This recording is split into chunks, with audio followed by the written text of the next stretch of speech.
Bonjour et bon après-midi à toutes et tous. J'espère que vous m'entendez bien. Anne-Sophie, est-ce que toi tu m'entends? Ah, si, je vois que le captioning a démarré. Donc voilà, je m'appelle Angélique Hardy et je suis la coordinatrice d'IDDC, qui est International Disability Development Consortium, qui est l'un des partenaires du projet Bridging the Gap. Avant de commencer, je voulais juste vous informer que nous avons un captioning en direct et vous trouvez le lien vers ce captioning dans la chatbox. Voilà. Bridging the Gap est une initiative financée par l'Union européenne. Elle est coordonnée par la FIAP, la Fondation ibéro-américaine pour l'administration et les politiques publiques. En partenariat, ce projet se fait également en partenariat avec 3 agences européennes pour la coopération au développement. Il s'agit des agences espagnoles, italiennes et autrichiennes, ainsi que 2 ONG internationales, le European Disability Forum, EDF, et IDDC que je représente. Quelques mots sur IDDC avant de commencer. Nous sommes un consortium international regroupant 32 ONG, dont des organisations de personnes porteuses de handicap. Notre mission est d'encourager le développement inclusif au niveau international en mettant en particulier l'accent sur la promotion de la jouissance pleine et effective des droits humains pour toutes les personnes porteuses de handicap vivant au sein de communautés économiquement défavorisées. Revenons à Bridging the Gap 2. L'objectif de ce projet est de contribuer à l'inclusion socio-économique, à l'égalité et à la non-discrimination des personnes handicapées à travers des institutions et des politiques plus inclusives et responsables. Le projet dispose d'une ample stratégie de gestion des connaissances et dans le cadre de cette stratégie, le projet organise un cycle de formation en ligne qui explore progressivement les divers aspects traités par le projet. Ce cycle vise à développer le concept de transversalité du handicap dans le domaine du développement, ainsi qu'à définir une approche homogène aux secteurs intéressés par le projet. Les formations sont préparées et développées par des experts internationaux sélectionnés par Bridging the Gap 2. Toutes les sessions sont organisées de manière interactive, reproductive et partageable. Chaque formation est conduite en anglais, espagnol et français, en sessions séparées, et aujourd'hui, vous êtes pour la session en français. La première session de ce cycle de formation était une introduction à la Convention des Nations Unies sur les droits des personnes handicapées. La deuxième session portait sur les objectifs de développement durable.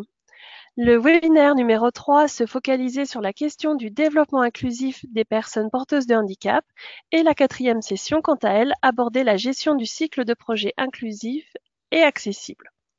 Pour ceux qui auraient manqué l'une ou l'autre de ces sessions, vous pouvez les retrouver sur le site web du projet ainsi que sur ses réseaux sociaux, dont Facebook, Twitter et YouTube. Tous les liens seront mis dans la chatbox. Aujourd'hui, nous sommes réunis pour la 5e session intitulée Communication inclusive et accessible. En 2003, le Collège royal des thérapeutes du langage et de l'orthophonie définissait la communication inclusive comme une approche qui vise à créer un environnement de communication positif et efficace, utilisant tous les moyens de communication disponibles pour comprendre et être compris. Cette communication inclusive profite à tous les publics en rendant les informations claires, directes et faciles à comprendre.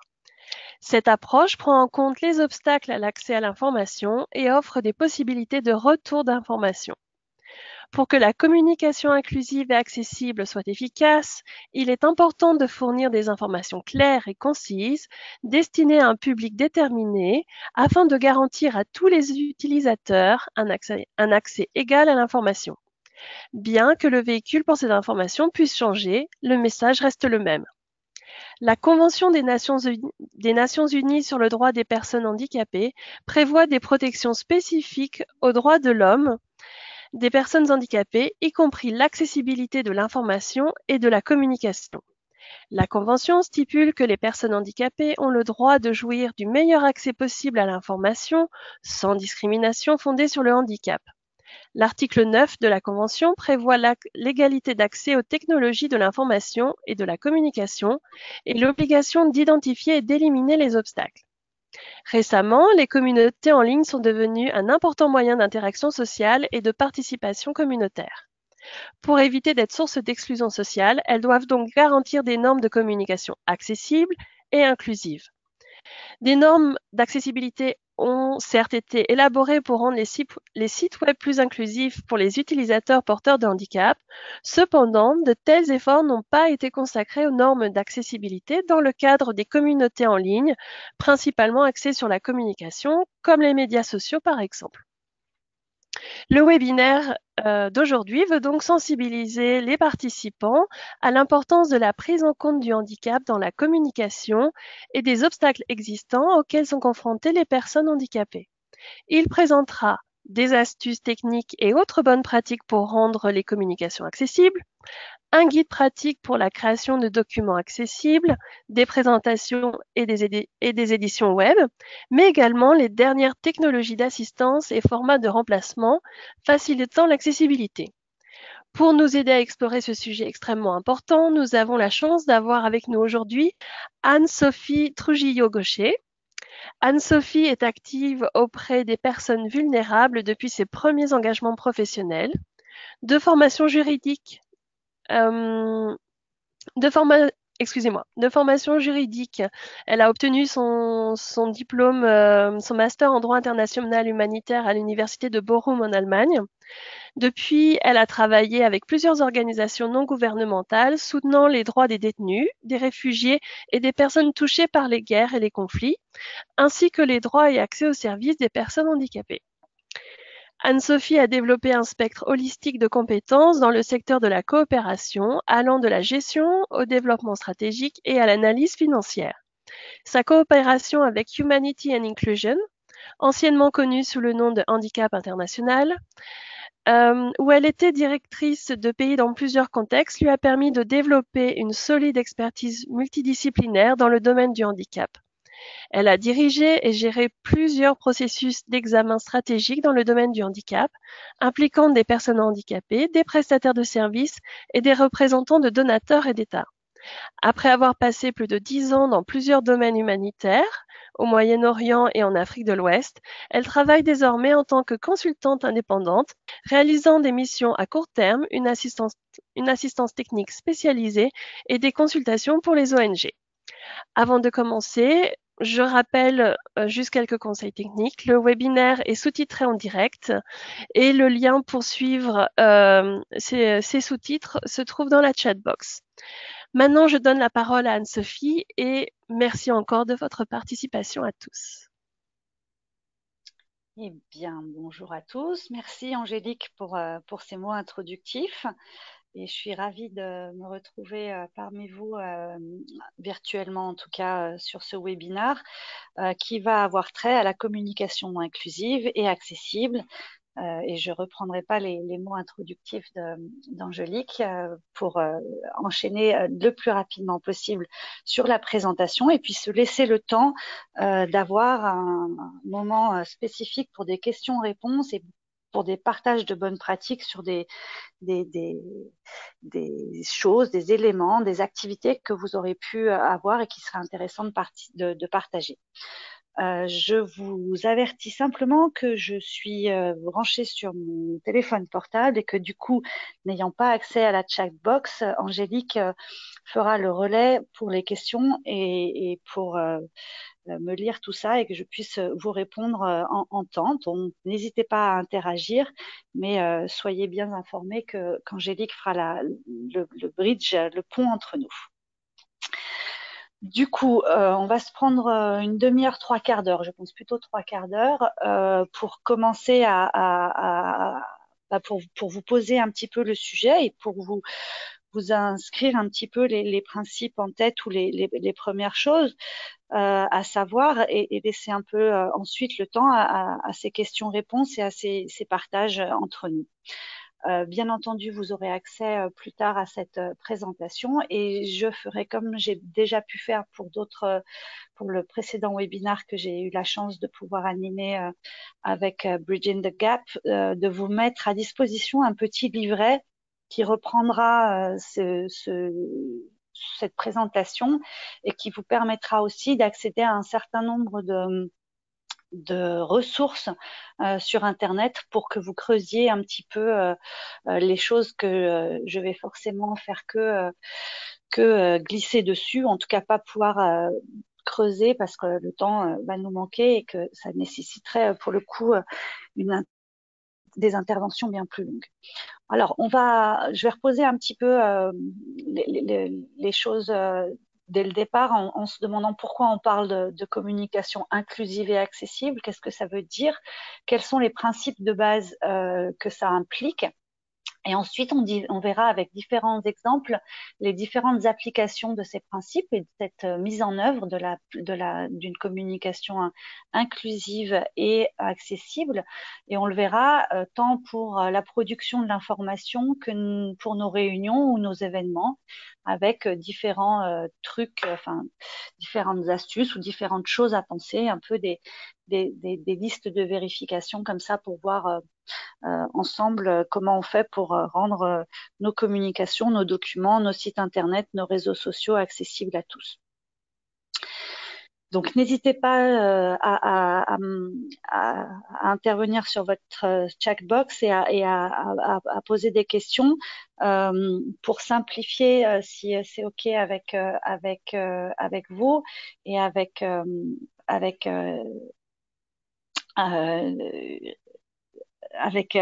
excusez-moi, et avec notre correspondante, on va pouvoir plus travailler sur des questions plutôt en fin de parcours.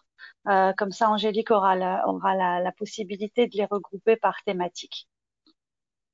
Donc, on va commencer à se demander pourquoi on traite de cette question-là et qu'est-ce qui fait qu'aujourd'hui, on y consacre une session qui est assez importante pour pouvoir commencer à mettre en œuvre un petit peu ce que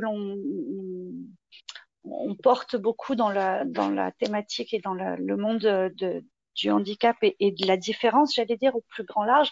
C'est ce qu'en fait, cette communication inclusive, elle vise à ce qu'on casse les barrières de l'exclusion et qu'on arrive à atteindre la mise en œuvre de la Convention relative aux droits des personnes handicapées. Je ne reviendrai pas sur cette convention. Je pense que tous les interlocuteurs que vous êtes connaissent cette convention. Et mettre en œuvre une communication inclusive et accessible, c'est vraiment mettre en œuvre nos droits, c'est rendre nos droits réels et c'est participer à l'avènement de la société inclusive où chacun d'entre nous, avec nos différences, avec nos différentes manières d'être, nos différentes manières de penser, nos différentes manières de parler, nos différentes manières de comprendre, et ben que tous ensemble on puisse vivre au sein d'une même société. Donc on se place vraiment dans une position de droit et non pas dans une approche charitable de se dire que on va laisser à chacun le droit, la possibilité de s'exprimer. C'est vraiment une question de si on veut pouvoir être tous ensemble au sein de cette société, eh ben c'est une question de droit et la convention enfin les rédacteurs de la convention ne s'y sont pas trompés puisqu'ils ont accordé une place importante à ces principes. On les retrouve dans les principes généraux et puis on les retrouve aussi dans deux articles importants de la Convention, l'article 9 et l'article 21. Alors, l'article 9 va nous parler plus de l'accessibilité et je vous laisserai le soin de faire un retour à cet article-là qui va vraiment poser que le fait que les États parties, puisque la Convention, elle pose vraiment des obligations envers les États parties, que les États parties prennent des mesures appropriées pour pouvoir identifier et puis répondre aux barrières et aux obstacles liés à l'accessibilité. Et l'article 9 va poser dans son alinéa, enfin va faire strictement mention en alinéa B aux services d'information, de communication, notamment aux services électroniques et aux services d'urgence. Donc, en mettant cette obligation pour les États à répondre à ces besoins d'information.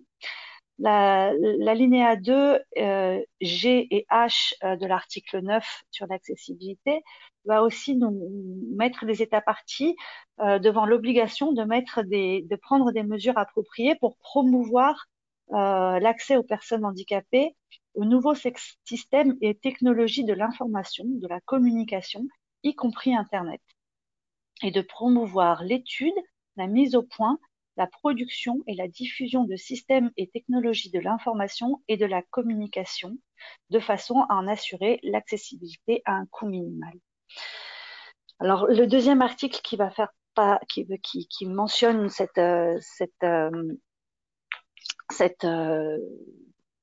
participation, enfin cette importance de la communication inclusive et accessible, c'est l'article 21 qui a trait à la liberté d'expression et d'opinion et à l'accès à l'information.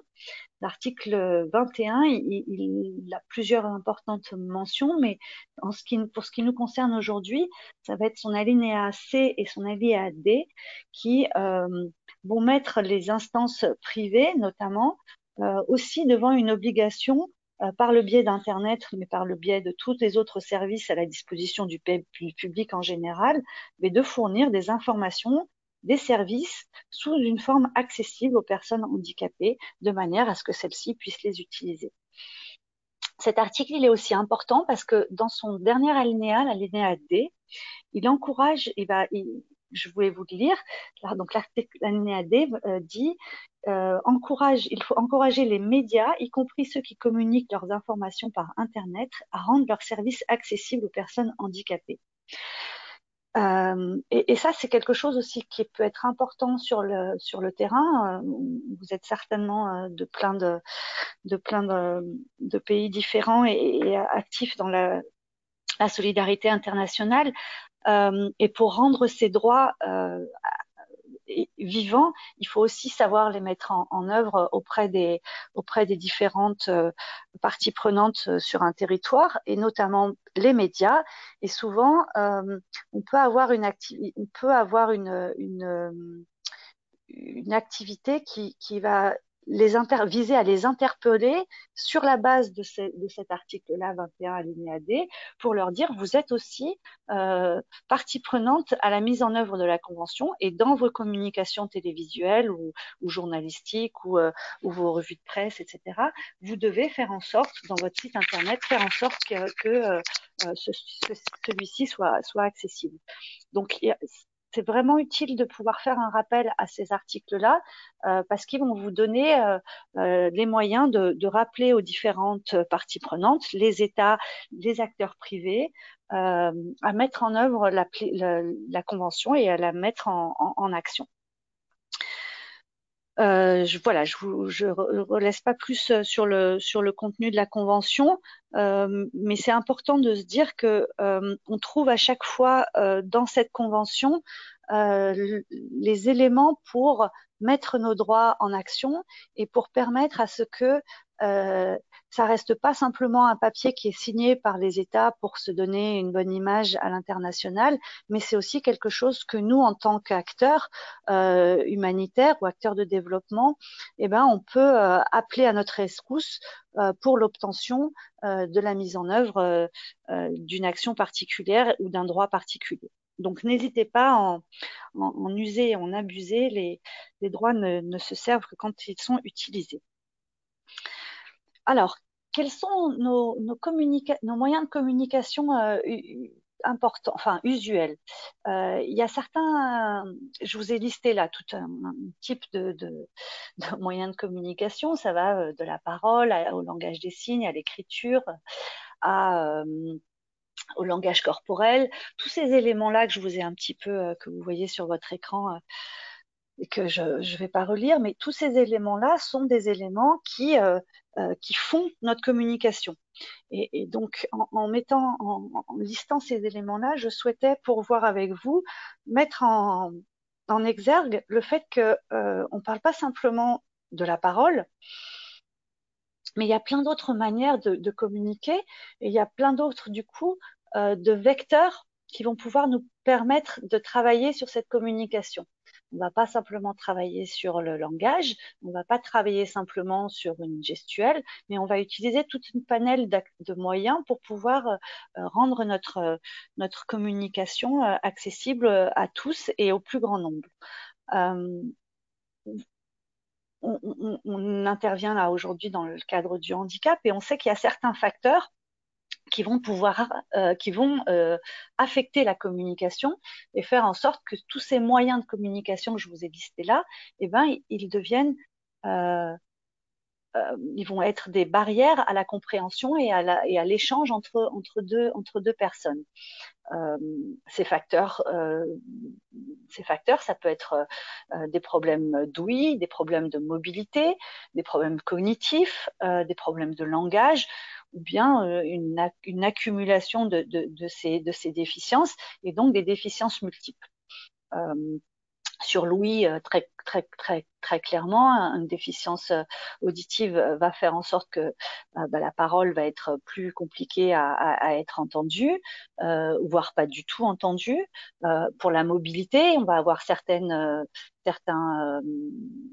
certaines déficiences qui vont entraîner des limitations fonctionnelles. Je pense par exemple à la paralysie cérébrale ou sclérose en plaques, où là, certaines personnes vont pouvoir avoir, vont parfois être en face de difficultés à bouger des muscles pour parler, à utiliser une gestuelle pour s'exprimer, à tourner les pages d'un livre, à écrire, etc. Sur les déficiences cognitives, on va avoir une déficience intellectuelle, des troubles neurologiques, des troubles pour apprendre, pour se souvenir, pour comprendre. Et du coup, ça va rendre une communication difficile avec d'autres personnes. Sur le langage, on peut avoir certaines personnes qui vont avoir des difficultés à parler, à lire, à écrire. Euh, et du coup, voilà, des accidents vasculaires cérébraux vont entraîner des difficultés soit à s'exprimer, soit à se faire, à comprendre les autres. Donc du coup, ce que je voulais vous dire, c'est que en fonction des facteurs qui vont affecter la communication, on va avoir différents moyens d'agir pour faire tomber les barrières à la communication et à l'expression. Les principes de base de la communication inclusive et accessible, ça va passer par le fait de justement dépasser ces barrières. On a l'habitude dans le secteur du handicap de classer, de mettre en vue trois types de barrières auxquelles les personnes handicapées font souvent face. Des barrières comportementales, la première, ça va être tout ce qui va avoir trait à l'attitude et tout ce qui va faire en sorte que euh, des attitudes négatives, de la discrimination, ou bien alors au contraire de la surprotection, tout ça va entraîner des perceptions difficiles du handicap. Donc tout ça, ça va être toutes les barrières sur lesquelles on va devoir se batailler pour faire tomber la compréhension, les facteurs erronés du handicap. Il va y avoir des barrières environnementales, c'est souvent la deuxième type de barrière, où là on fait appel, ça va regrouper sous ce terme-là, on regroupe toutes les barrières liées à l'accessibilité physique d'un bâtiment, mais aussi à l'accessibilité à l'information et à la communication, ce qui nous concerne aujourd'hui. Et puis, on a un troisième type de barrières qui sont des barrières institutionnelles, qui en fait sont les lois, les politiques, les procédures et même nos procédures, je dis nos, mais les procédures internes à chaque organisation humanitaire ou organisation de développement ou d'appui à la mise en place de politiques de développement. Donc, ces barrières institutionnelles peuvent aussi entraîner des discriminations volontaires ou involontaires de certains groupes. Vous pouvez avoir accès à des petits explicatifs sur ces trois types de barrières dans un ouvrage, enfin un guide que j'aimerais bien pouvoir, je vous enverrai aussi dans le lien, je vous ai mis le lien là sur la présentation, mais je vous enverrai aussi le lien visuelle, qui sont les normes d'inclusion humanitaire pour les personnes âgées et les personnes handicapées, qui a été publié en 2018 par un consortium qui s'appelle ADCAP, qui est Age and Disability Consortium. Et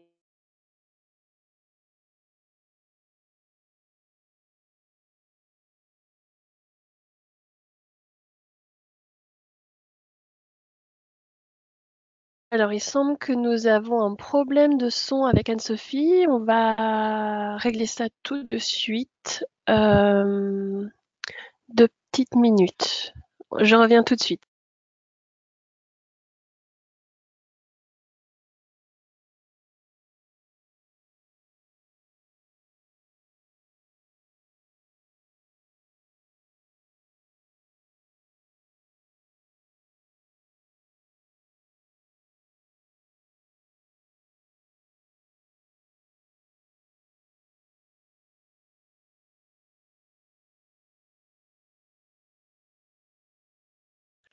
Voilà, on est en train de voir ce qu'il se passe. Comme vous le savez, Anne-Sophie nous parle depuis son téléphone portable, donc c'est sans doute ça qui a causé un petit problème. D'où aussi le fait que l'écran que vous voyez change, puisque c'est l'écran de son téléphone. Voilà, merci pour votre patience. Si jamais vous avez déjà quelques questions, n'hésitez pas à les écrire dans la chat box. Voilà, comme ça, dès qu'on arrivera au moment des questions, elles seront déjà affichées.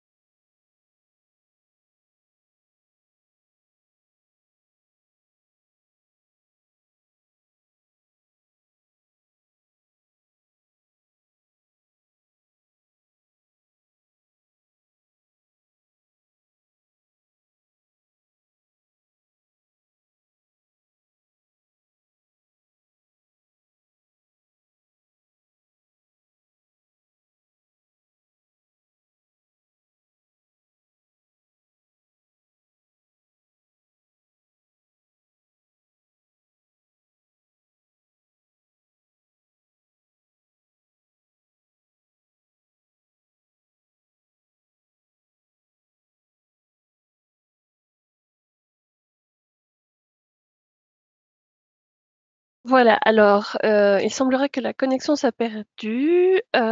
Pourtant, j'arrive toujours à communiquer avec Anne-Sophie via Skype, donc ça vient sans doute de la session GoToWebinar. Ce que je propose, c'est que je vais éteindre la session et la relancer. Ça devrait, je l'espère, résoudre le problème. Donc, on revient vers vous dans tout de suite, là, dans 1 ou 2 minutes. allô, allô? Ah non, ça y est, on vient de récupérer le son. Ah, Anne-Sophie, tu m'entends? oui, très bien, ça y est. Voilà, eh bien, je te redonne la parole. Ah bah désolée. Vous m'entendez? C'est bon? Allô? Oui, oui, moi je t'entends, donc normalement tout le monde peut t'entendre. Ok, d'accord, très bien. Voilà, je te laisse. Écoutez, excusez-nous pour cet problème technique. Donc on revient. Donc je vous disais qu'il y avait donc le principe enfin la nécessité de donc pour accéder à une communication inclusive et accessible, donc dépasser les barrières de la communication, et on va voir un petit peu quelles sont ces différentes barrières à la communication. Un autre principe à penser, c'est penser que la communication, c'est pas simplement se faire comprendre, mais c'est aussi être compris. Alors, en fait, et là, vous avez ce petit dessin que je vous ai mis sur la présentation, avec cette importance qu'il y a à vraiment essayer de pensée double sens, j'appelle ça. Hein. C'est pas forcément très bien rédigé, mais l'idée c'est vraiment de se dire, à la fois il y a l'information que moi je souhaite faire passer à une personne, et donc du coup une personne qui du fait de certaines difficultés et cette certaine déficience peut avoir des difficultés à entendre ou à comprendre, et de l'autre côté j'ai moi, qu'est-ce que je fais en tant que personne pour pouvoir accéder à l'information que cette personne souhaite me faire passer. Et donc, je pense que c'est important de toujours garder ça en tête, et c'est vraiment des choses assez de bon sens, mais qui sont quand même importantes de se rappeler, de pas simplement avoir un regard autocentré sur ce que l'on délivre, mais d'être en permanence aussi à l'écoute de l'autre, et du coup d'être dans une position positive et dans une position ouverte par rapport à ce que l'autre personne est en train d'essayer de me faire parvenir comme information. Et voilà, on oublie toujours un peu, on parle toujours plus, on pense toujours plus à ce qu'il faut que je fasse pour être compris des autres. Et il faut aussi garder en tête le deuxième aspect. Un des principes de base, et on revient au bon sens un petit peu auquel je venais juste de vous faire parler, c'est l'adoption d'un langage respectueux pour tous. Et c'est vraiment des remarques qui vont au-delà du handicap. Je vous ai mis là quelques éléments qui montrent que le langage est porteur de nos valeurs. Euh, on a tous un prénom, on a tous un nom. Et la première des choses, c'est peut-être ça, c'est quand on est en discussion avec une personne en situation de handicap, avec une personne âgée, avec une personne dont on parle pas forcément la même langue, et ben essayer d'attraper son nom et pouvoir parler à la personne, je veux dire tout à fait ouvertement en l'appelant par son nom, plutôt que d'aller chercher d'abord euh, quelque chose qui caractérise cette personne. Mettons en avant la personne et ne confondons pas la personne avec la déficience. Par exemple, je vous ai mis, on parle d'une personne épileptique et non pas d'un épileptique. Et ben, il y a plein de choses comme ça. On va éviter les termes euh, euh, un handicapé. Handicapé, c'est un adjectif, c'est pas un nom. Euh, donc, on va dire une personne handicapée. On va essayer d'aller voir. Enfin, on ne s'accroche pas à la déficience. Vous connaissez les différences entre déficience, incapacité et handicap. Euh, on va vraiment aller chercher des éléments de langage où c'est la personne qui est mise en avant. C'est pas simplement juste de la. Euh, on parle souvent, oh, c'est politiquement correct de dire personne handicapée au lieu d'handicapé. Non, c'est pas simplement politiquement correct. C'est vraiment ça reflète les valeurs que l'on souhaite faire passer dans notre discours. La terminologie, elle a évolué beaucoup avec le temps et avec les changements de paradigme du handicap. C'est pas l'objet de cette présentation, mais je souhaitais aussi mettre ça en parallèle aujourd'hui. La convention, elle a fait faire beaucoup de progrès pour que l'approche sociale du handicap soit vraiment aujourd'hui reconnue internationalement. Et on a ce souci tout le temps à tenir, de faire en sorte que dans la manière dont on a de se positionner et de parler, euh, on est voilà, c'est le pouvoir de nos mots en fait, hein, c'est le pouvoir de nos mots qui est porteur de nos valeurs. Donc, on va essayer de ne pas qualifier une personne handicapée comme quelqu'un de très courageux ou très édifiant ou très brave, comme quelqu'un qui est un héros. Non, c'est une personne comme nous tous. On est tous des personnes d'abord. Parmi nous, il y a des héros, il y a des pas héros, il y a des courageux et des moins courageux. Donc, on va éviter d'employer comme ça un vocabulaire féministe qui va mettre en avant des caractéristiques d'une personne qui ne sont pas utilisées dans un autre cadre. On va aussi éviter d'employer des mots qui suscitent la gêne, la culpabilité, la pitié. On avait avant, on parlait beaucoup de voilà, on mettait en avant la souffrance, les personnes souffrant de non, on dit une personne handicapée, une personne ayant une déficience intellectuelle, etc. Mais pas souffrant de quelque chose. On ne parle pas de gens malades. Hein, on est tous malades de quelque chose parfois, mais pas forcément dans un état permanent. Donc voilà, il est important d'éviter aussi les acronymes euh, euh, dans dans nos documents. Je vois souvent PHS, personne en situation de handicap, PSH pardon, ou alors PWD en anglais. Non, utilisons, c'est pas plus long, pas bien plus long d'écrire personne handicapée ou personne en situation de handicap. Et donc, n'hésitons pas à bannir ces acronymes et ce jargon professionnalisant. Donc voilà, tous ces les éléments de langage, euh, ils valent pour n'importe qui et pour n'importe quand. Hein, c'est vraiment, on est là au cœur des droits hein, de l'homme et du respect de la personne.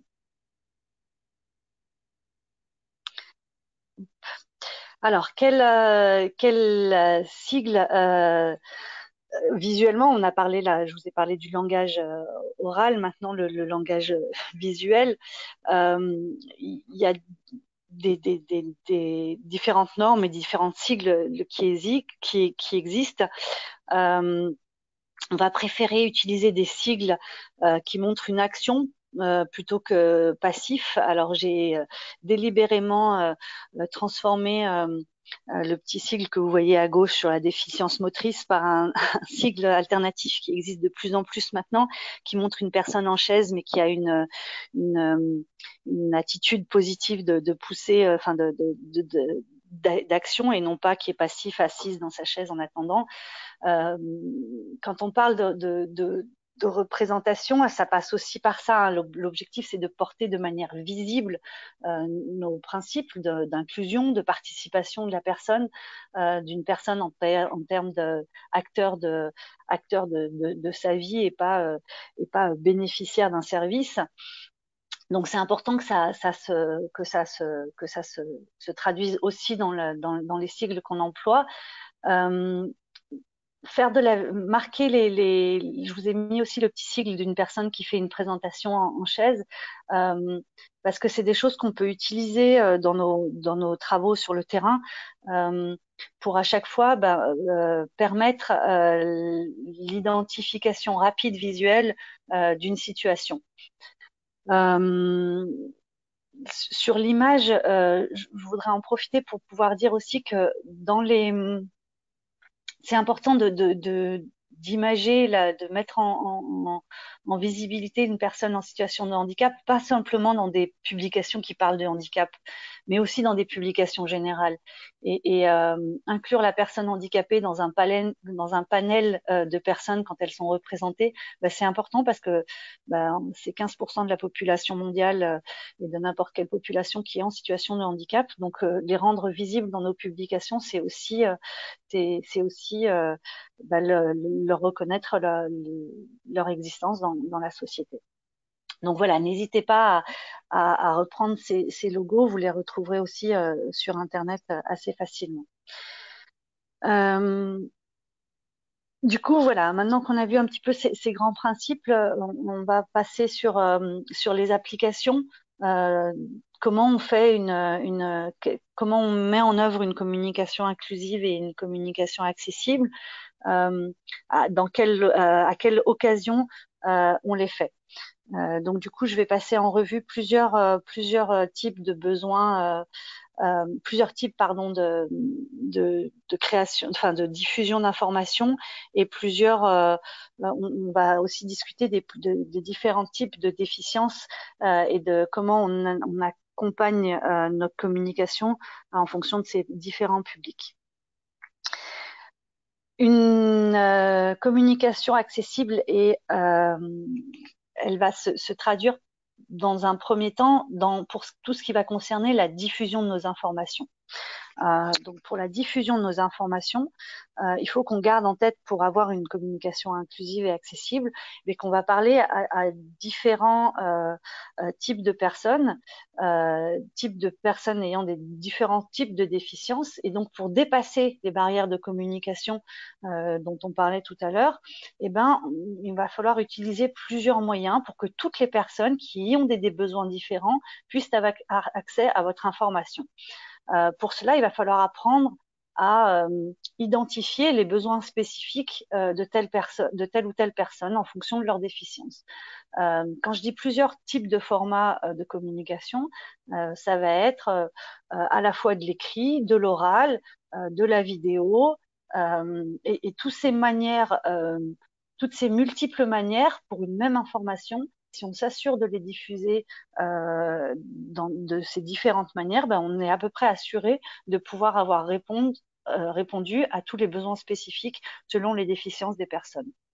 Si on se limite à un vecteur de communication, d'information, en utilisant soit que du message écrit, par exemple, ben on va passer à côté de la possibilité d'informer d'autres personnes. Par exemple, quand on intervient dans le domaine de la solidarité internationale, puisque j'imagine que beaucoup d'entre vous qui m'écoutez agissent dans ce domaine-là, récemment sur le terrain, j'ai vu des mécanismes de complainte et des mécanismes complainte pour rapporter un abus ou quelque chose qui ne sont pas rendus accessibles à tout le monde. Donner la possibilité aux personnes de rapporter un abus, que ce soit sur des violences sexuelles ou d'autres types de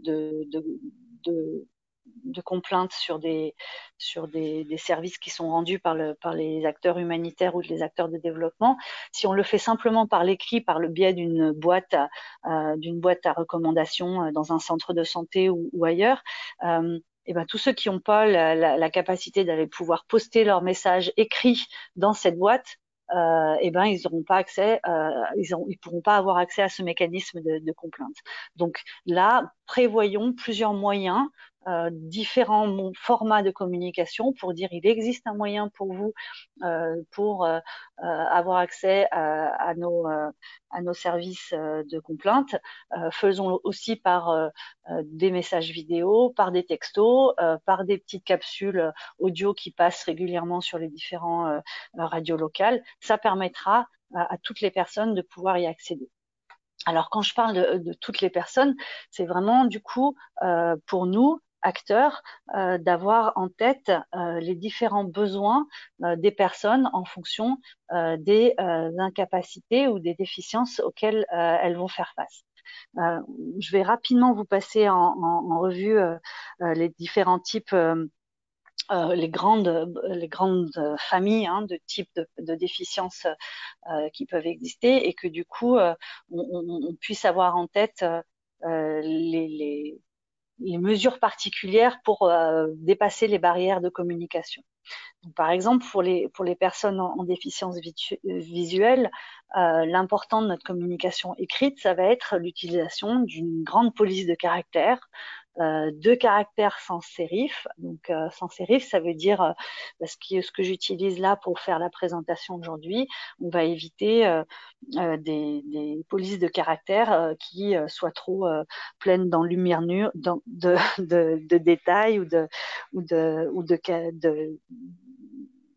de caractères qui permettent pas une lecture facile. Donc vous pouvez sur Word ou sur votre logiciel choisir des polices de caractères sans sérif, et elles sont vraiment à, à choisir pour faciliter la lecture. Ensuite, pour des personnes totalement aveugles, et ben le braille est effectivement une méthode de communication qui va remplacer l'écrit classique. Les logiciels de lecture, alors là vous avez plusieurs logiciels qui existent, qui permettent l'accès à l'informatique et pouvoir lire les écrans. Je vous cite Jawaz, mais il y en a d'autres. Et puis, on va aussi utiliser pour permettre la lecture des images pour une personne malvoyante ou non-voyante, des descriptions avec à chaque fois sur les images, quand on va passer notre souris ou quand la vidéo va se mettre en marche, des descriptions audio qui permettent la compréhension du contenu de la vidéo. Donc ça, ce sont en partie des moyens. Vous trouverez dans le guide de IDDC qui est transmis avec cette présentation, vous trouverez bien plus de renseignements encore. Pour les personnes ayant des déficiences auditives, on va là aussi, pardon, on va là aussi trouver des moyens de dépasser les barrières de communication. Ça va être l'utilisation du langage de signes pendant des réunions ou bien des encarts, fenêtres dans les vidéos. Vous avez certainement déjà vu ça. Malheureusement, ça n'est pas le cas pour cette présentation, mais vous avez certainement les sous-titres, comme Angélique vous l'a fait remarquer. Et donc, nous, il faut qu'on pousse à la mise en œuvre de ces sous-titres pour les informations à la télévision, pour les vidéos qu'on peut produire dans le cadre de nos activités, de bien penser à prévoir ces sous-titres et encore une fois de pas mettre des sous-titres trop compliqués, mais de faire des messages écrits simples, de simplifier les écritures et de permettre comme ça d'avoir accès au contenu dès le départ, enfin au contenu principal dès la première vision. Les images vont effectivement aussi permettre aux personnes en déficience auditive de pouvoir accéder à l'information. Donc, traduire des longs textes par de l'image et par de l'accès en lecture facile. Pour les personnes avec des troubles de langage, ce sont des personnes qui peuvent s'exprimer seules, si besoin avec des aides techniques. Je vous ai mis la photo là de Stephen Hawking qui parlait avec un logiciel d'aide à la compréhension, mais aussi avec les yeux aussi. À la fin de sa vie, il a eu tout un système pour permettre la lecture, enfin l'écriture avec des yeux, pardon. Il faut qu'on adopte aussi une position de patience et d'attention en étant aussi très honnête dans la compréhension qu'on peut avoir de ce que nous dit et communique la personne. Il vaut mieux dire qu'on n'a pas compris et faire répéter plutôt que de faire croire qu'on a compris et passer à autre chose. On est là vraiment dans le respect de la personne dont je parlais tout à l'heure et c'est une position importante qu'il faut que nous on prenne pour être aussi en adéquation avec les valeurs que l'on porte d'acceptation de la différence. N'hésitons pas à utiliser d'autres vecteurs de communication si besoin, où on peut du coup voilà, aller essayer de chercher d'autres moyens de communiquer et d'autres moyens de pouvoir comprendre la personne. Passons plus de temps, c'est-à-dire que soyons au courant que si dans nos relations avec des personnes qui ont des troubles du langage, eh ben, il faut prévoir le double de temps dans votre réunion, permettre voilà, permettre à la personne de prendre le temps de t'exprimer, de ne pas la mettre dans un stress pour pouvoir continuer à s'exprimer. Le body language, comme on dit, peut être aussi important, hein, le langage corporel. Utilisons des gestes, par exemple, pour faciliter le fait de savoir si on a compris, si on peut passer à autre chose. Et puis, utilisons l'écrit si vraiment on n'arrive pas à communiquer à l'oral ensemble. C'est un peu ce qu'on retrouve aussi pour les personnes ayant des déficiences intellectuelles, l'utilisation d'une écriture simplifiée, faire des phrases courtes, être capable vraiment de pouvoir s'exprimer facilement, simplement, penser à tout ce qui est écriture facile à lire, il y a vraiment des très chouettes outils. J'en partage un avec vous à la fin de cette présentation sur la convention, justement. Il y a des travaux qui ont été faits, enfin des matériaux qui ont été réalisés par des organisations internationales et des organisations humanitaires sur la convention facile à lire ou pour les enfants. UNICEF a fait la convention. Ça vous donnera des exemples pour illustrer vos propos et pour pouvoir traduire des contenus informatifs de manière à ce qu'ils puissent être compris par des personnes ayant des déficiences intellectuelles, mais aussi par des personnes ayant un niveau enfin l'alphabétisation parfois dans certains pays et dans les zones rurales est compliquée, où il y a plein de langues différentes qui sont utilisées en fonction des territoires. Là encore, ben, l'écriture facile ou les images peuvent permettre de passer ces barrières. Ensuite, on passe maintenant à la production de l'information. Là, on a vu, on était plus en lien avec la diffusion, comment diffuser notre information. On s'attache maintenant avec cette diapositive à parler de la production de nos informations. Cette diapo, elle aurait pu faire l'objectif de, enfin, elle aurait pu faire elle aurait pu faire 5 ou 6 ou 7 ou 8 diapos et tenir pendant 1 heure et demie. Je vais vraiment vous donner là les éléments basiques auxquels penser, mais je vais surtout vous permettre à la fin de cette présentation, vous donner des liens vers des écrits, et puis vous avez les guidelines de Bridging the Gap qui existent et qui vous donnent vraiment des détails plus précis que ce que je veux vous donner maintenant par manque de temps. Sur nos documents informatiques pour la production de nos informations, il est important d'utiliser la fonction des titres. Vous savez, sous Word, vous pouvez choisir de mettre titre 1, titre 2, titre 3 à vos têtes de chapitre. C'est important d'utiliser ça parce que ça va permettre justement à des logiciels de lecture de pouvoir permettre de signifier à la personne qui lira avec ces logiciels de savoir qu'elle est sur un titre et qu'elle est à tel niveau de hiérarchie du document. Donc, hiérarchiser l'information dans ces documents, faire un plan, c'est important. Et j'allais dire, c'est même important pour nous tous, quelles que soient nos déficiences et nos handicaps. Ça nous permet, c'est ce qu'on apprend assez rapidement à l'école, faire un bon plan, hiérarchiser l'information et après, sur le document interne informatique, utiliser la fonction titre pour les mises en page. Comme je vous ai déjà dit tout à l'heure, pensez à une police de caractères au minimum de 12. Limiter les italiques. Encore une fois, choisir des polices de caractères sans sérif.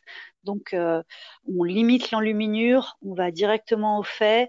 On met des phrases courtes, des phrases qui permettent à l'interlocuteur, on utilise un jargon limité pour pouvoir permettre à n'importe quel interlocuteur de nous comprendre. Voilà, ce sont des règles un petit peu basiques, mais à la fois qui font que votre communication, que votre information, pardon, elle sera lisible par tous et entendable par tous. Un élément important dans nos documents Word ou autres, mais pareil pour nos PDF ou nos présentations, chaque fois qu'il y a une image, on a l'option en cliquant avec le clic de droite de votre souris d'ajouter du texte alternatif. Le texte alternatif, c'est une fonction très très importante qui permet à ce que l'image soit entre guillemets lisible par ces logiciels justement de lecture, puisque à la place de l'image va apparaître et s'il y a un lecteur automatique, le lecteur va lire ce texte et donc va permettre un descriptif de l'image. Pensez à ne pas mettre trop de descriptifs trop longs. C'est vraiment une habitude qu'on prend et qu'il faut qu'on travaille au fur et à mesure. On a n'y arrive pas du premier coup, mais on apprend tous. Ça fait des années que je travaille sur ces questions-là et toujours on apprend, et notamment grâce au retour des personnes avec qui on travaille en leur demandant leur point de vue sur comment on a trouvé la lecture de ce document. On a souvent des retours très intéressants. Et donc faire des phrases courtes, et au lieu de dire dans le texte alternatif, cette image montre un enfant en train de boire du lait, on n'a pas obligé de mettre cette image montre, donc on va mettre enfant buvant du lait. C'est plus rapide, ça permet tout de suite à la personne de comprendre et on peut passer à autre chose. Vous avez la possibilité sur les ordinateurs, la plupart des logiciels, que ce soit Word, PowerPoint ou bien tous les autres logiciels que vous pouvez utiliser, pas forcément sous Windows, mais aussi avec d'autres softwares. Vous avez très souvent maintenant sur les dernières versions la possibilité de vérifier l'accessibilité de vos documents. Ça se trouve très souvent dans l'onglet quand vous faites fichier sur n'importe quel logiciel, fichier propriété. Vous pouvez vérifier l'accessibilité du document, et là automatiquement on vous dira, il manque du texte alternatif sur cette image, les titres ne sont pas bien sélectionnés, etc. Donc ça vous permet de faire une vérification euh, au moment où vous produisez, une fois que vous avez produit votre document. Je voulais vous mentionner le fait de l'export, quand vous exportez un document au format PDF. Vous avez très souvent aussi l'optique de choisir un document qui va être accessible ou pas. Alors ça va dépendre de ce que vous utilisez comme logiciel, mais très souvent vous pouvez choisir, vous avez une option qui vous permet de dire PDF accessible. Et en fait, encore une fois, ça va permettre aux personnes qui utilisent Jawas ou qui utilisent d'autres logiciels de pouvoir avoir un PDF qui soit pas qu'une image, mais qui puisse permettre une lecture par un logiciel. Je vous mettrai, vous allez trouver les guides de Bridging the Gap, ainsi que dans le livret que je vous ferai parvenir, je mettrai quelques-uns des, des, des, des liens et des ressources que vous pouvez trouver en, en ligne, qui vous donneront des checklists comme ça, des listes de vérification pour vérifier que ce que vous avez produit est accessible. La liste, elle est encore plus importante pour les sites internet. Sur les sites internet, il y a vraiment, si vous produisez ou si vous faites produire par des prestataires externes, il est important de signifier dans vos termes de référence et dans la commande que vous faites de vérifier à l'accessibilité du site qui sera produit. Ça va passer par, encore une fois, une capacité à ce que le contenu soit rédigeable, soit lisible soit lisible par les logiciels. Ça va vous donner la possibilité sur le site de pouvoir augmenter la police, de changer le contraste. Donc c'est l'accessibilité, la e-accessibilité comme on dit, ou le web accessibilité, c'est vraiment promouvoir l'égalité de droit pour l'accès à l'ordinateur. Donc comment faire si on n'a pas de souris, comment si on a une déficience visuelle accéder au contenu internet, et ben là il y a vraiment des règles qui existent, et vos prestataires internet doivent pouvoir les connaître et faire en sorte que sans être visité par une souris, sans que l'internaute ait une souris, et ben les images puissent contenir des textes alternatifs, les tableaux être lus par un lecteur vocable, que le contenu des polices soit grossi ou réduit quand on passe dessus, passer avec des polices plus grandes, varier les couleurs, les contrastes du site. Tout ça, c'est des sites qui, tant sur les tablettes, les smartphones, euh, sont des choses qui, lors du paramétrage, lors de la commande que vous faites de votre site internet, vous devez exiger ça. Il y a des guides qui existent, je vous enverrai les liens. Et vous pouvez, en tant que prestataire, faire vérifier, faire auditer le site par des prestataires spécialisés. Et plusieurs offres existent et qui permettent d'avoir un retour en fonction d'un certain nombre de labels. Il y a des labels qui existent en Europe. Et donc, du coup, bah, ça vous permet de pouvoir accepter ou pas la livraison du site que vous pourrez avoir fait voilà, quand vous aurez fait prester la création d'un site internet pour un projet, voilà, à faire auditer le site avant d'accepter la commande par un prestataire spécialisé, ça vous permet de garantir l'accessibilité de votre site internet. Donc voilà, je vous donnerai des liens pour faire ça, mais ça existe et c'est vraiment enfin, quelque chose qu'il faut qu'on pense vraiment. Beaucoup de choses de nos services humanitaires et de développement passent par Internet maintenant et les solutions, elles existent et passer à côté, c'est vraiment dommage. La même chose sur les réseaux sociaux. Il y a différentes manières pour que sur Twitter ou bien sur les Facebook, etc., euh, on puisse rendre nos posts accessibles à tous. On va encore passer par, là encore, des descriptions des images.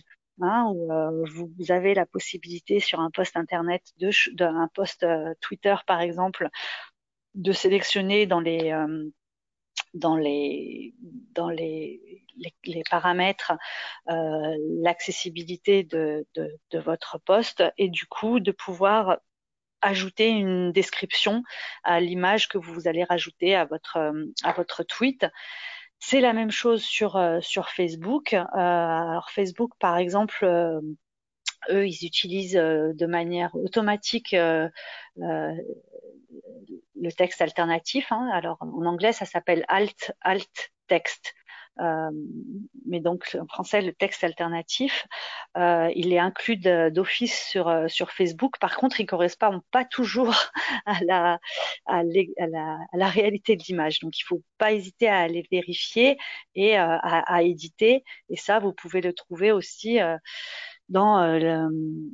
sur le clic de droit en cliquant sur la photo et en faisant alt text. Donc voilà, toutes ces choses aujourd'hui, elles existent. Sur YouTube aussi, vous pouvez rajouter un fichier qui va faire du sous-titrage. Donc vous aurez prévu votre sous-titrage à la vidéo et vous pouvez rajouter le fichier. Il faut vraiment penser à ça quand vous faites sous-traiter ou quand vous faites réaliser par des par des professionnels, hein, ces sites web ou ce community management de vos activités ou de vos projets. Les solutions, elles existent et c'est à nous de les exiger pour qu'elles puissent être mises en œuvre par ces personnes-là. Je vais m'arrêter là pour tout ce qui est production d'informations et on va passer à, l'avant-dernier slide, diapositive, pour ce qui est des réunions et des événements. Parler de communication inclusive, c'est aussi parler de nos préparations à rendre nos événements, nos réunions inclusives à tous. Et ça se prépare. C'est pas simplement le jour J qu'on va faire en sorte que ça le soit, mais ça se prépare à l'avance et ça se budgète à l'avance.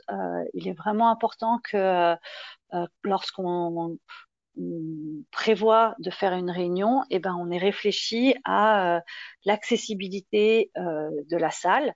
Alors je parle de l'accessibilité physique et là il faut aller vérifier si la salle qu'on réserve dans tel ou tel lieu, souvent quand on est sur des projets de développement, on va faire ça dans des salles, dans des hôtels, ben, il faut s'assurer qu'il n'y ait pas de barrière physique à l'entrée de l'hôtel, qu'on puisse y rentrer avec un fauteuil, qu'on puisse y rentrer, qu'on puisse être dirigé facilement s'il y a des ascenseurs à prendre. Je pense par exemple vérifier l'ouverture de la porte si ça s'ouvre assez, penser à du guidage tactile si c'est possible. Donc voilà, choisir votre salle avec soin et n'hésitez pas à demander aux participants s'il y a des besoins particuliers. Quand vous faites une confirmation, vous lancez votre invitation, demandez à ce que par retour d'invitation, les participants puissent vous avoir souligné leurs besoins particuliers que vous puissiez du coup avoir préparé. Et je pense notamment à un interprète en langage des signes.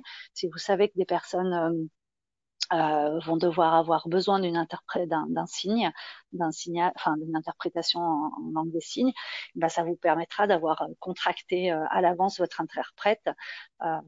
interprète en langage des signes. Euh, je le dis là aussi, n'hésitez pas à vous rapprocher d'associations de personnes en situation de handicap pour pouvoir avoir accès à ces informations, à savoir qui est en capacité de venir faire de l'interprétariat. Euh, Souvent, ils ont enfin, dans beaucoup de pays, ces associations ont des relais et peuvent informer. Le jour J, soyez là avant les invités pour préparer la signalétique, inscrire les petits signaux dont on a regardé avant en ayant imprimé ça à l'avance et pouvoir du coup flécher l'accès de votre salle en fonction. Installer votre salle, laisser des places à l'avant pour les personnes en fauteuil, pour les personnes ayant des difficultés à entendre aussi. Si elles sont placées en avant de la scène, en avant de la salle, c'est plus facile. Euh, donc voilà, il y a tout un travail préalable qui est à faire et qui permet vraiment de s'assurer qu'au préalable, enfin avant que les personnes arrivent, que vous ayez balisé un petit peu les choses, travailler si c'est pas vous qui faites la présentation, bah, travailler avec la personne qui va faire la présentation pour que bah, vous ayez pu voir avec cette personne si vous pouvez récupérer une copie écrite ou électronique du contenu avant la préparation. Comme ça, vous pouvez la distribuer avant pour les personnes qui auraient besoin de plus de temps pour la comprendre ou de la faire traduire en langue particulière. Donc voilà, travaillez ça à l'avance et le jour J, préparez-vous à l'avance pour que l'accueil se fasse dans les meilleures conditions. Et puis au moment de la réunion, au moment de la présentation, au moment de l'événement, euh, décrivez vos présentations, parlez clairement avec un débit modéré, en faisant face à l'auditoire, pardon, et en vérifiant régulièrement auprès de l'auditoire si le contenu est compris. Encore une fois, enfin là, je voulais juste terminer sur le point de vue budgétaire, pardon, pour vous dire que tout ça peut être et doit être budgété en avant au moment où vous faites votre montage de projet.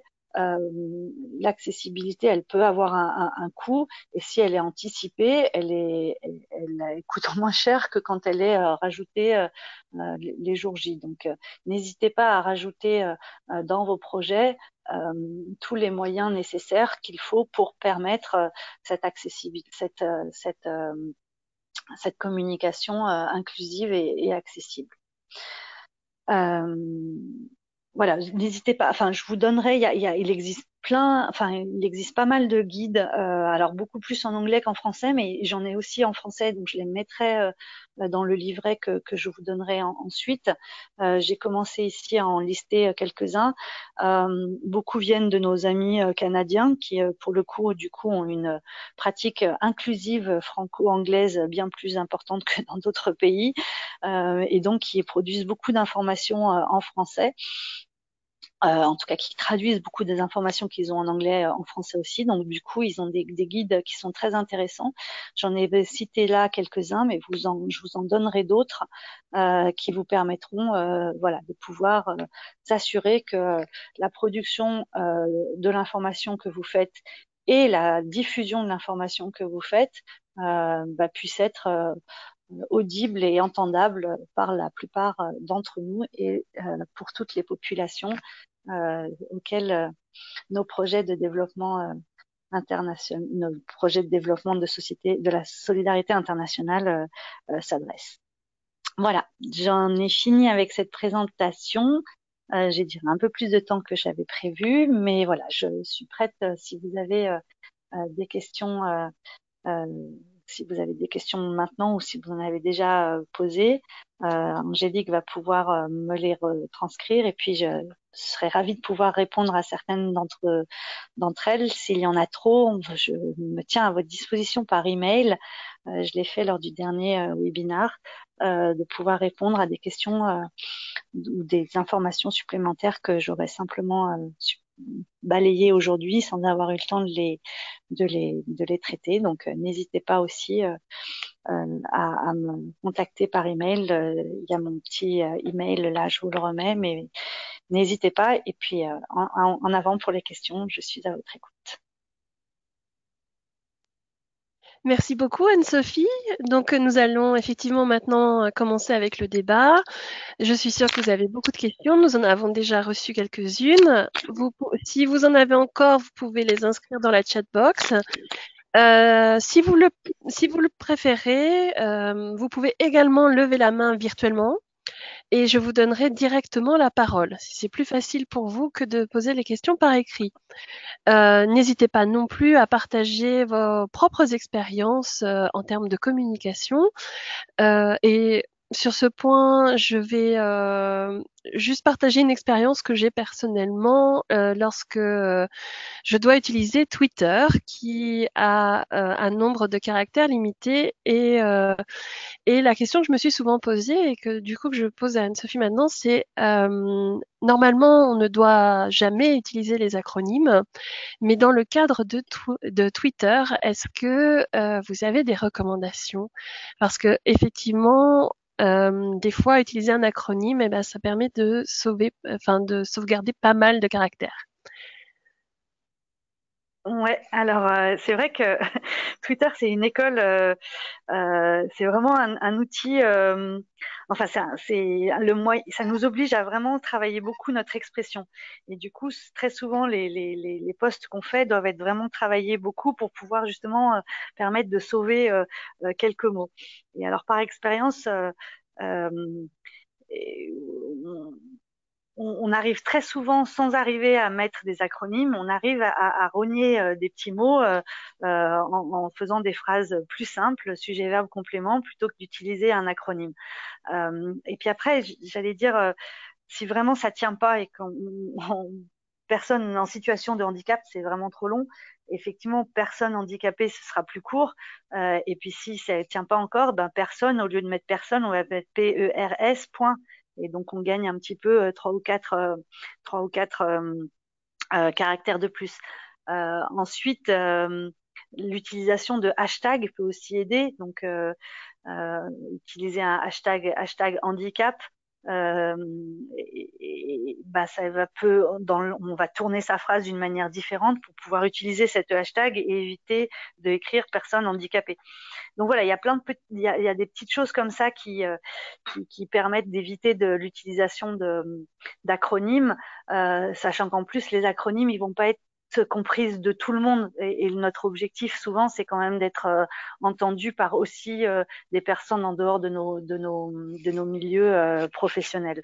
Donc voilà, il y a une chose que j'ai voulu dire à un moment, puis j'ai omis et je peux le dire là maintenant. Euh, il faut se lancer, il faut pas hésiter à faire des erreurs, à s'améliorer. Enfin, on apprend, on ne sait pas faire tout de suite, tout le temps très bien. Mener une réunion accessible, on fait toujours quelques petites erreurs et on apprend sur le tas, on apprend au fur et à mesure. Euh, Par exemple, récemment, j'étais au Nord Nigeria et pour présenter, enfin, on a fait des workshops, des ateliers avec des personnes en situation de handicap, avec différents types de déficiences. Je me suis aperçue, par exemple, que c'était très important, enfin, que c'était importante pour elles. C'était un retour qui m'a été fait de pouvoir de de dire à tous les participants de venir saluer les personnes qui étaient aveugles parce que bon, elles savaient pas quand est-ce qui rentrait quand dans la salle et qui était là. Donc du coup, voilà, on a aussi au fur et à mesure des journées qui passaient, ben, appris à mieux se connaître et à mieux entendre les besoins de chacun. Donc on n'est jamais parfait. Notre post Twitter, il sera jamais parfait dès le départ. Donc il faut pas hésiter quand même à essayer et puis au fur et à mesure, on devient plus inclusif.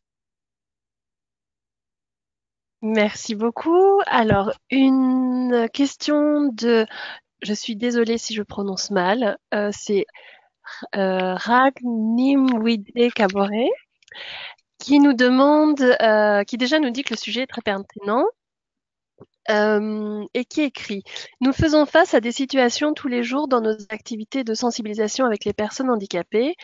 Comment en même temps faire accéder les personnes handicapées visuelles et auditives à une rencontre de sensibilisation? Parce que parfois nous sommes mal à l'aise de ne pas pouvoir les faire interagir». Donc ça, je crois que ça fait suite aussi à votre dernière remarque sur ce que vous disiez lors des événements. Voilà, je vous relate. Oui, alors c'est vrai que pour quand on a comme ça des déficiences entre guillemets qui se parlent pas l'une à l'autre, on a un travail de médiation à faire qui est très important. Du coup, il faut vraiment prévoir plus de temps pour ces sensibilisations-là, parce qu'on va devoir entre guillemets traduire d'une personne à une autre. Vous voyez, dans le médium de communication qui est entendu par l'un et pas par l'autre, ou qui est comprise par l'un et pas par l'autre. Euh, et j'allais dire, c'est pas grave, et c'est même mieux, parce que vous allez vous rendre compte que du coup, sur votre message de sensibilisation, il va être répété et rabâché en utilisant un moyen différent. Pour une personne qui va être euh, qui va être aveugle ou qui va partiellement avoir des problèmes de vision, euh, vous allez pouvoir utiliser des tons de voix différents, alors que pour une autre personne, vous allez faire de l'écriture. Enfin, vous allez reprendre votre parole avec un dessin ou avec une écriture. Mais quand vous présentez le dessin, ben, en même temps, vous pouvez le parler avec des mots simples. En enchérissant sur dans le dessin, sur la chose sur laquelle vous voulez insister. Donc, du coup, de faire ce va-et-vient entre les différents moyens de communication, comme je disais tout à l'heure, on va faire à la fois appel à du message écrit, à de l'image, et vous, en tant que facilitateur de cette séance, vous allez utiliser à la fois et la parole et l'image pour vous faire comprendre et entendre de ces personnes. Ça va vous permettre de rabâcher entre guillemets votre message et d'être vraiment sûr qu'il passe bien au sein des différentes personnes auxquelles vous vous adressez. Ça veut dire qu'il faut effectivement prévoir un peu plus de temps que si vous avez simplement qu'un auditoire avec un seul type de déficience et que du coup vous n'utilisez qu'un seul moyen de communication.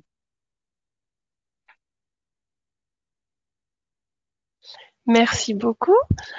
Autre question, cette fois-ci de Adiara Dao Traoré. Dans le cas, s'il y a une formation à l'endroit pour les personnes en situation de handicap, nous avons un traducteur en langue des signes, mais que faire si l'un des participants porteur de handicap auditif ne connaît pas la langue des signes? Oui, alors c'est souvent le cas hein, sur le terrain où l'acquisition de la langue des signes, elle est pas faite partout. En milieu rural, c'est beaucoup plus rare. Et puis, ça va être des langues des signes qui vont être très localisées. Ça va pas forcément être le même langage, la même manière de signer entre différents endroits dans le même pays ou bien dans des sous-régions. Et dans ce cas-là, la réponse, elle n'est pas dans le signe, elle est dans l'écrit, elle va être dans le sous-titrage, elle va être dans l'image, elle va être dans d'autres manières de pouvoir de pouvoir faire passer l'information et pas forcément sur le signage. Donc on a tout de suite tendance avec des personnes ayant des déficiences auditives à penser langage des signes, mais c'est pas forcément le vecteur le premier des vecteurs sur le terrain qui est utilisé. Et vraiment, je vous encourage à je trouve qu'on ne le fait pas assez sur le terrain, à utiliser des images et des illustrations.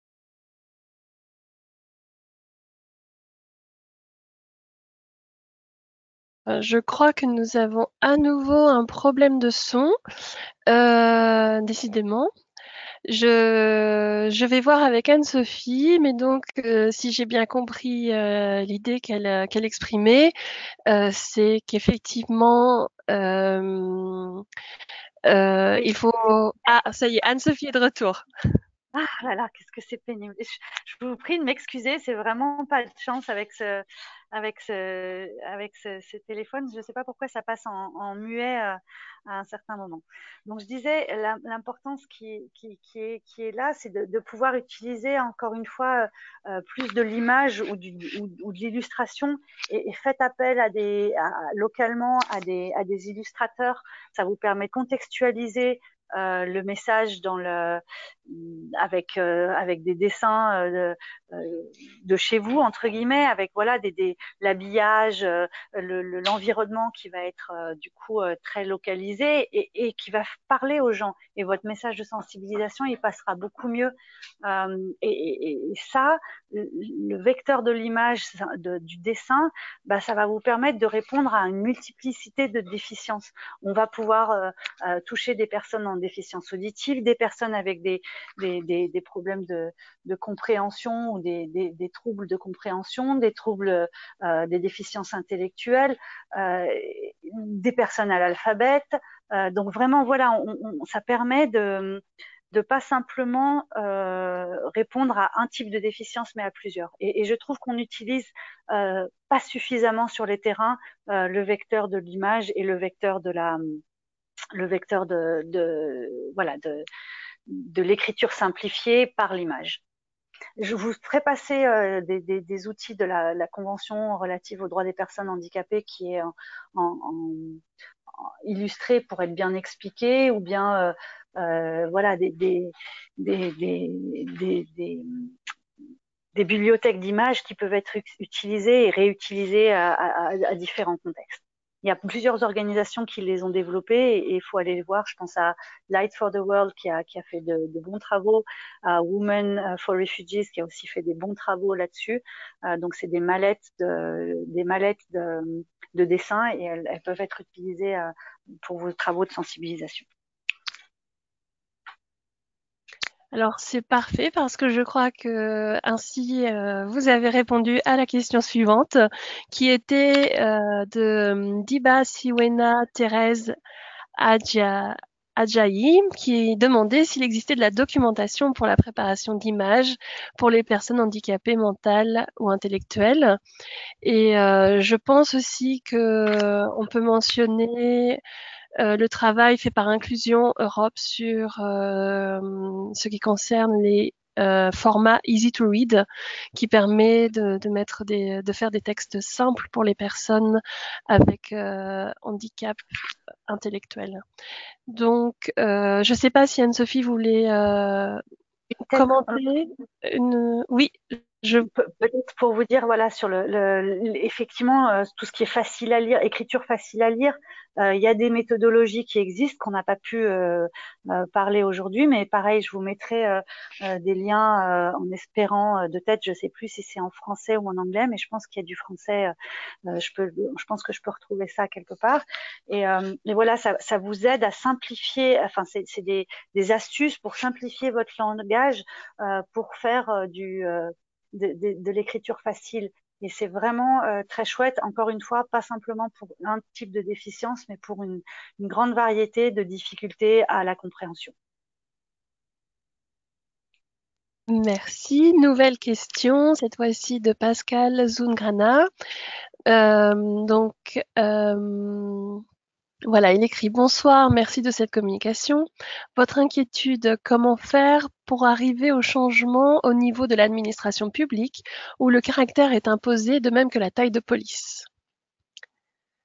Donc ça Ouais, alors correspond, ouais.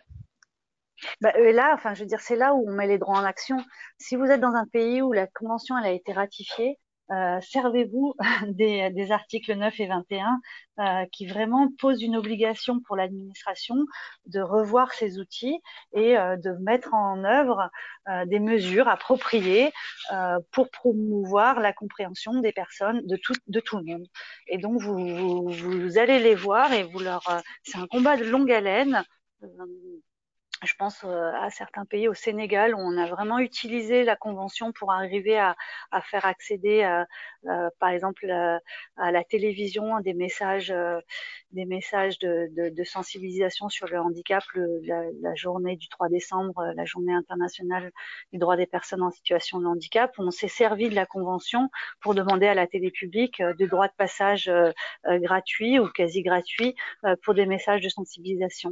Donc là, c'est la même chose si vos administrations n'ont pas les formats ou n'ont pas les, les, les moyens qui sont appropriés par rapport à leurs obligations de la Convention. C'est là une bataille à mener avec elles et un lobbying à mener avec elles, avec en intégrant les associations de personnes handicapées dans vos combats pour que les modifications soient faites au fur et à mesure. C'est pas, on signe pas on ratifie pas un traité juste pour ratifier une convention comme ça et pour cocher.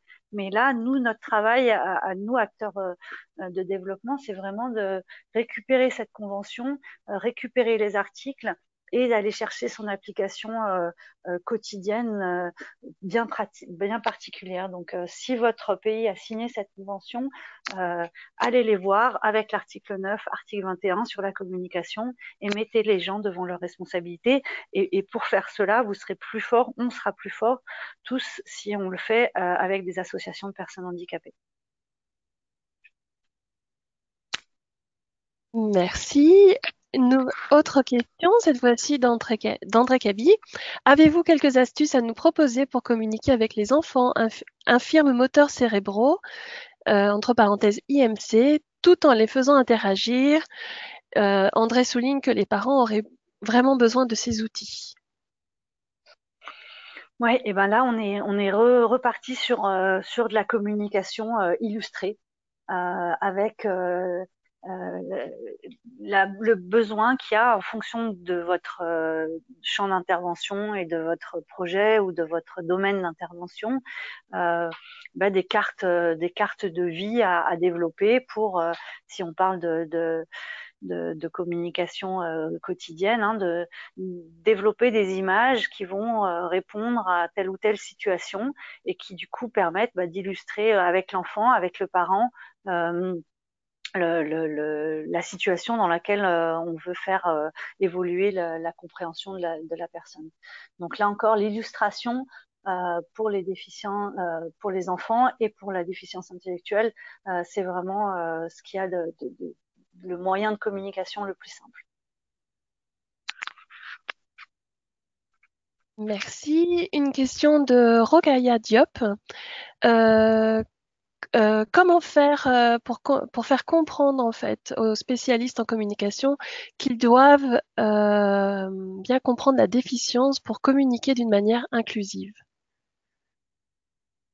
Ah, quelle bonne question. Là, c'est vrai que, enfin, notre le positionnement, je pense, qui est le plus simple entre guillemets à avoir, ça va être euh, ça va être pas forcément de passer en revue toutes les déficiences et du coup tous les facteurs qui affectent la communication et de répondre un par un. Euh, pour moi, la réponse à ce moment-là, parce qu'on est par rapport à des personnes qui sont pas forcément alertées ou qui n'ont pas la connaissance la connaissance de la compréhension du handicap, il est vraiment d'avoir une approche inclusive, c'est-à-dire une approche pour tous. Et là, on va leur demander à nos prestataires de considérer que ce qu'ils doivent faire doit être compris et entendu par tous. Et on va pas forcément rentrer dans la discussion sur pour telle déficience, il y a telle chose ou pour telle voilà telle incapacité, on va faire il faut faire attention à telle réponse. Ça peut être très compliqué de rentrer dans un débat comme ça. Donc du coup, le plus facile, c'est vraiment de faire appel à ce qu'on appelle le design universel, hein, et du coup de mettre les prestataires et les gens dans une position de leur dire il faut que votre contenu soit comprise par tout le monde. Donc du coup, enfin réfléchissons ensemble pour voir comment on utilise une communication universelle, une communication qui va à la fois, comme on disait tout à l'heure, pouvoir être lue, illustrée, entendue, et comme ça, on pourra répondre à tous les types de déficients. C'est une question compliquée, je ne sais pas si j'ai bien répondu. Et nous avons une dernière question de Léonard Nkunzu-Mouari qui dit que l'article 9 et 21 de la CRDPH garantit l'accès à l'information et à la communication aux personnes handicapées. Quelle stratégie proposez-vous aux partenaires pour plaider à l'accès de ces droits? Donc, grande question également. Oui, grande question. Et du coup, elle passe vraiment sur des stratégies de sensibilisation et de lobbying. Euh, Mettre la convention en marche, c'est vraiment qu'elle soit bien comprise, qu'elle soit bien analysée par chacun des acteurs. Pardon, excusez-moi. Pardon.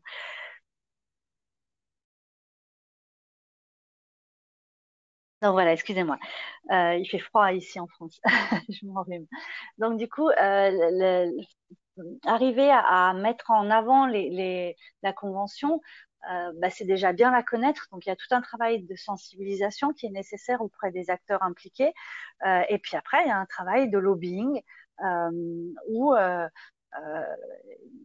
par le regroupement des acteurs et par leur coalition entre elles, eh ben, on va aller voir la personne qui est capable de faire le changement qu'on attend, la personne ou l'institution, et avoir un travail de conviction. Donc c'est un travail, j'allais dire, tenu, enfin je veux dire qui demande du temps et qui permettent de leur dire bon bah voilà, on n'a pas signé cette convention pour rien et vous avez des obligations. Après, encore une fois, faire travailler ces choses-là avec les personnes en situation de handicap, avec leurs associations, ben, c'est vraiment permettre d'avoir une appropriation de la lutte, du combat qui est faite par les personnes concernées. Et donc sur la communication, il faut faire comme pour d'autres, pour l'accès aux services ou pour d'autres éléments. Il faut travailler de concert, s'appuyer sur la convention et mettre en face de leurs responsabilités les acteurs qui les ont signés, l'État qui est partie prenante, et puis démontrer que ces changements, la plupart des changements, franchement, ils peuvent se réaliser sans investissement époustouflant. Je veux dire, permettre, travailler à ce que tous nos documents, pour ce qui concerne la communication, hein, travailler à ce que tous nos documents, toute la production de nos documents soit accessible aux personnes en situation de handicap.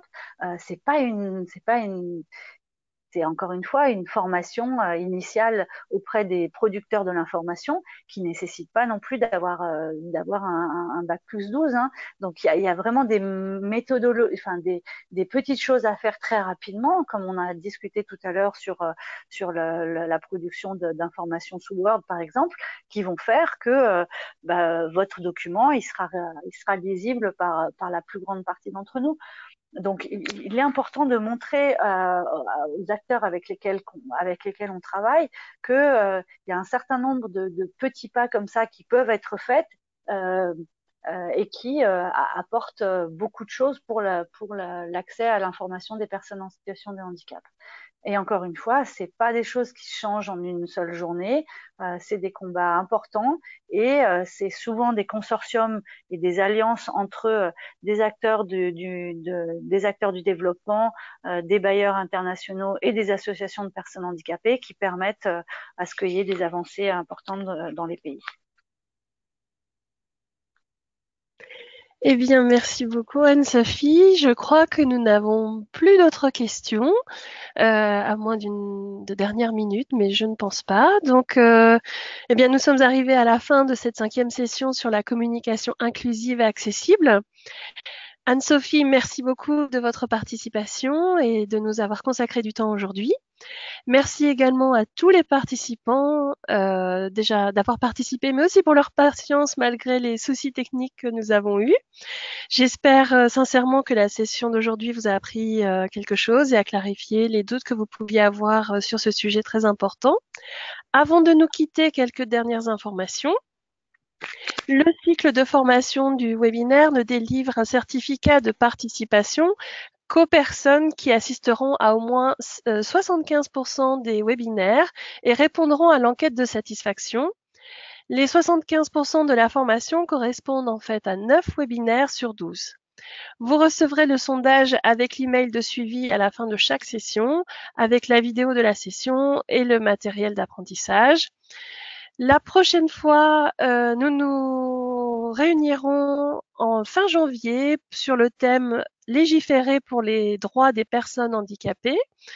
Il s'agira d'identifier les lacunes potentielles dans les dispositions législatives relatives à la CDPH et en apprendre davantage sur le plaidoyer aux fins législatives.